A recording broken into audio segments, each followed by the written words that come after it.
ఇతను తులసి. కాలేజ్ కి రావాలంటే 1.5 hours బస్ జర్నీ చేసి రావాలి. అలాంటిది ఇవాళ ఇంకా 1 hour ముందే లేచి రెడీ అవడానికి కారణం ఏంటంటే ఇక్కడుండే హ్యాండ్సమ్ అబ్బాయి ఆజాద్. ఇతనికి వచ్చిన ఒక స్టార్ట్అప్ ఐడియాని మేమందరం కలిసి నెరవేర్చేసాం. దాని నేమే డిసిగో.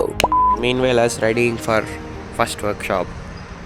వర్క్షాప్ కి కావాల్సిన ఎసెన్షియల్స్ ని నేను జై కొనుక్కుంటూ ఉంటే అటు side Azad, Tulasi and Aslam bro వచ్చిన స్టూడెంట్స్ కి వర్క్షాప్ గురించి ఇంట్రొడక్షన్ ఇస్తున్నారు. అనుకున్న వాళ్ళకన్నా చాలా ఎక్కువ మంది రావడంతో మేమే షాక్ అయ్యి వాళ్ళని 2 batches గా డివైడ్ చేయాల్సి వచ్చింది. ఇంకా ఆజాద్ చెప్పిన వర్డ్స్ కి అయితే Remember one thing, success doesn't knock your doors. You have to build your own doors and you have to open it by yourself.